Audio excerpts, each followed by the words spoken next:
Hey Econ 200, this week we're going over chapter 2 of your textbook on specialization in trade. Ordinarily, in a regular semester, if we were all in the classroom together, I would motivate the material for this chapter by going through an exercise in class where I would hand out items to every person in class, some candy, some small toys, some calculators, that sort of thing, and I would allow you to trade with each other. And we would use that exercise to discuss or to illustrate how trade makes people better off.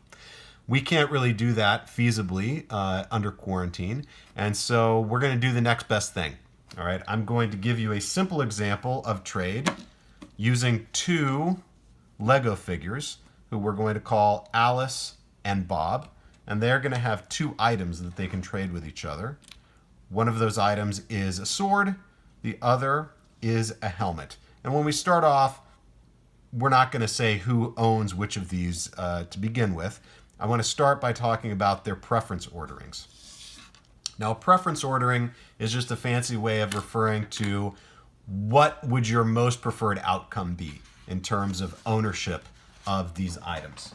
Okay? Now, we've got Alice in the left-hand column, we've got Bob in the right-hand column, and we can see their preference orderings underneath their names. So number one would be what is their most preferred outcome? What would make each of these people the happiest? Well, for both of them, it would be if they got both of the items. Alice would prefer to have both the sword and helmet, so would Bob. Those are their best outcomes. All right. Now, obviously, they can't both end up with that outcome. So probably we're going to need to end up somewhere in the middle. What about their second preferred outcome? Well, for Alice, it would be to have the sword. For some reason, let's just say maybe she lives in a dangerous neighborhood, and while, if you're assaulted in your dangerous neighborhood, it might be nice to have a helmet for protection. A sword might be even better protection because maybe if you're wearing that on your belt, nobody's going to mess with you in the first place. Okay. Bob, on the other hand, his second best outcome would be if he had the helmet. Maybe he lives in a safer neighborhood. Maybe he has a motorcycle, and you'd rather have be wearing a helmet while riding your motorcycle than you would be wearing your sword. Okay. Now, their third preferences are also the opposite of one another. Alice's third preference would be to own the helmet. Bob's would be to own the sword. And of course, for both of them, the worst outcome would be if they didn't have any objects at all. Okay, that would be their fourth and worst preference ordering or preference outcome. All right, so let's suppose that they start at their third preference. Bob begins with the sword. Alice begins with the helmet. Okay, and they have an obvious path to making both of them better off. If Bob told Alice, hey, I will give you the sword in exchange for the helmet, well, both of them should be willing to make that trade because for both of them, what they would be getting is more valuable to them than what they would be giving up. Okay, so under those circumstances, Bob trades the sword over to Alice. Alice trades the helmet to Bob. They both move up in their preference orderings. Okay. Notice that from that exchange, both Alice and Bob have been made better off than they were at the outset when they had the opposite good. Okay. So trade was a win-win in this case. Notice also, though, that trade isn't the only thing that could happen. I mean, suppose they're at this point and Bob at night, he breaks into Alice's house, sneaks in, and he steals the sword. Right? Well, what would happen in that case? She moves all the way down to her fourth preference, having neither good. Bob would move up to his highest preference, having both the sword and the helmet. Okay? But notice that this outcome can't happen through voluntary trade. That could only happen through theft. Okay? Or some sort of extortion, or if he tricked her into giving it away to him. Okay? Through trade, the only thing that could happen is they make themselves better off. Okay? Now that brings us to some lessons to be learned about trade, some important facts. First thing that we need to be aware of is preferences are subjective. By that, what I mean is not every person looks at the same object and values it the same way. The preference orderings that I showed you for Alice and Bob showed you that she preferred the sword, he preferred the helmet. Okay, and the same thing is true of any good you can think of. Some people prefer Coke over Pepsi, and some people prefer the reverse. All right. Now, as economists, we take people's preferences as given. We say, look, that is subjective, and we're going to just accept whatever your preferences are, and we're going to do our analysis based on those preferences. All right. So as economists, we don't typically say that's a good preference or that's a bad preference. We just take it as a given. Now, as an individual human being, you can have judgments about whether a preference is a good or a bad preference. Some people have preferences over, for example, narcotics, right? Using cocaine or heroin or, something of that nature. Now, as an individual and as a parent, I don't want my children to have those preferences, and I would prefer them not to consume those goods, all right? But when I put on my economist hat, I accept people's preferences as subjective, and then I analyze what they are likely to do in those markets, okay? The second thing to keep in mind is that trade is a win-win for both parties. As long as it is voluntary, both of the parties are informed about the goods in question, and as long as nobody lies to the other or defrauds or holds back information. So if there was a trade where Bob forced Alice to swap the helmet for the sword, then we don't necessarily know that it's going to be a win-win where both parties are made better off. But as long as both of them agree ahead of time, and as long as both of them have a reasonably good estimate of what each item is worth to them, then we can be fairly confident that when we see a trade, both of the people in the trade are making themselves better off than they would be without the trade. So economists like to see trades happening because it means that people are being made better off. Okay? There's a term that we use sometimes when we think about trade being a win-win, and that is there are gains from trade. Both parties to the trade capture some of those gains from trade. Now, when people are trading money for a good instead of goods for a good, oftentimes people who aren't economists get sort of tangled up on the fact that money is trading hands as well as goods, and they tend to think that the only person who's made better off through the trade is the person who gets money. Right, so maybe Bob starts with the sword, and Alice starts with some cash, and when they decide to trade, he gives her the sword, she gives him some money in exchange. Okay, now maybe it cost Bob some amount of money to get that sword in the first place, and so we would take away whatever his costs were of production, and we would say he's profited. Right, he made in this case. He sold the sword for 15 cents. It cost him 5 to produce it or to get it in the first place. So he's made a profit of 10 cents. Okay? But note that the very fact that Alice was willing to give up her money to get the sword tells us that she also preferred what she got over what she gave up.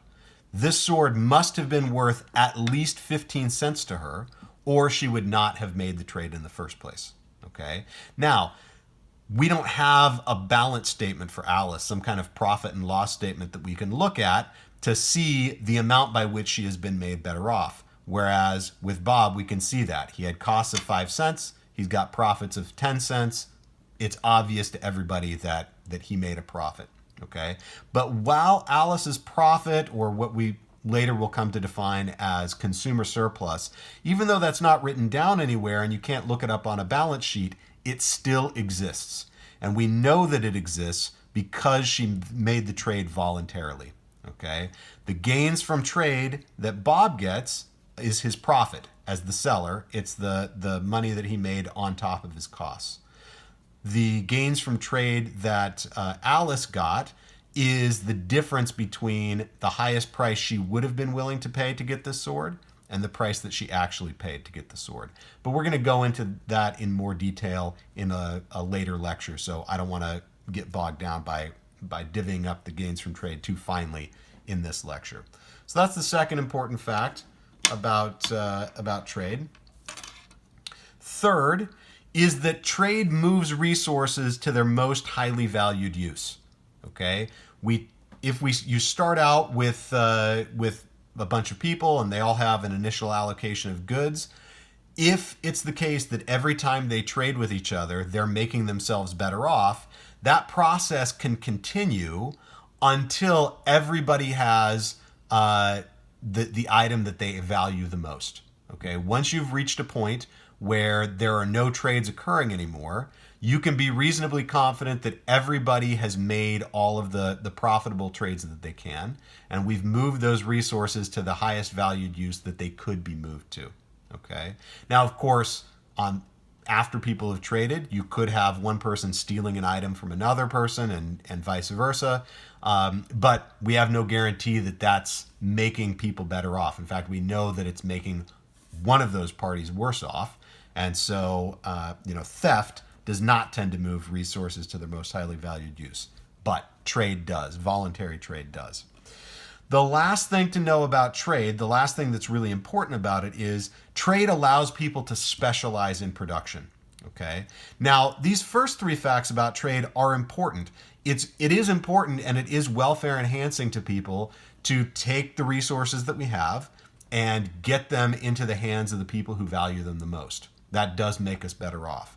But trade is even more powerful at at making us better off when we look at the fact that it allows us to specialize in what we produce. And this specialization in production, this is largely what sets apart a modern industrialized economy from a more primitive economy, is the fact that in the United States, in Western Europe, in East Asia, in every developed economy, most people spend most of their working time producing one good or one service or one narrow range of goods and services. They specialize. So I, for example, specialize in education, in giving lectures in economics specifically. Okay, I spend most of my time doing that as an employee, whereas somebody else spends most of their time building cars, and somebody else spends most of their time building houses.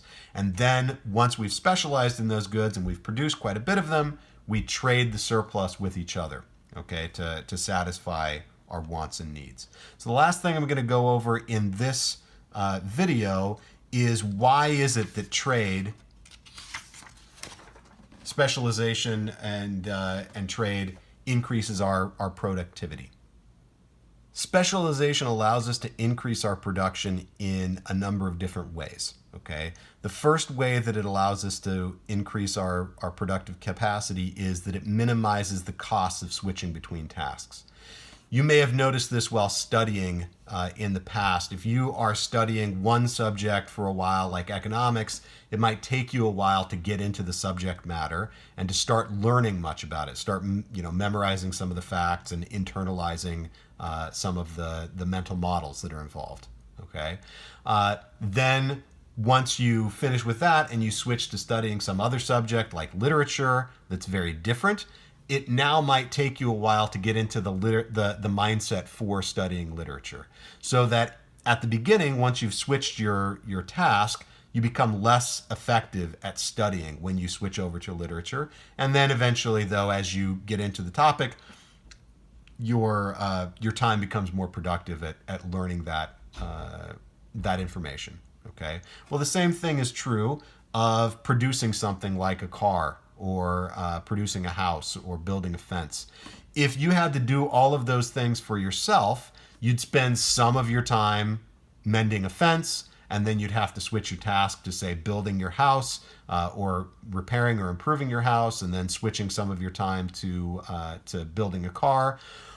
Each time you switch between tasks, there are switching costs. You're going to become, it's going to take you some time to get into the groove of producing the next thing, and you won't be producing it as efficiently, okay? But if you can focus on just one of those tasks, like just mending a fence, if you could do that all day, every day, then you would, pretty quickly get up to your most efficient productive capacity there, and you could stay in that sweet spot all day long, as opposed to having to start over, with different tasks, producing different things.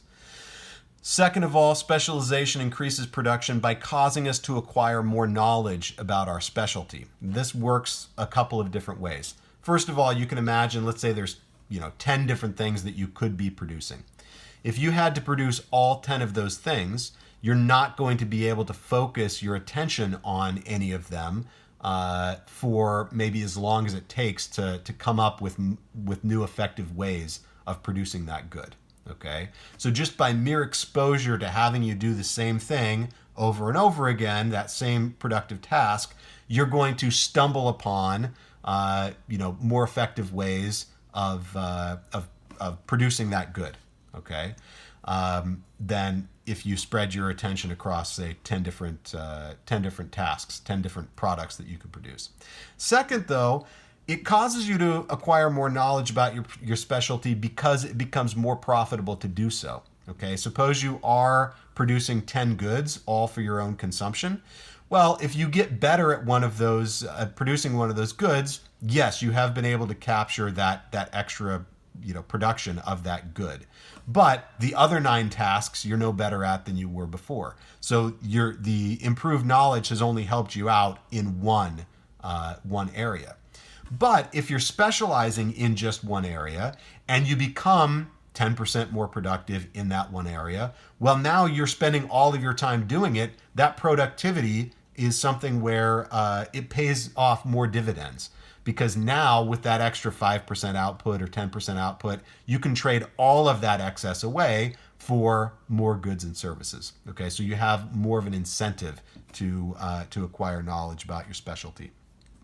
It's also important to note that there's at least 2 different kinds of knowledge, okay, that we can acquire. One is scientific knowledge. This is something that you might think of in terms of like research and development at a firm, where you sit down specifically to figure out how to do a task better, and you maybe run multiple different tests and do randomized control trials and the like.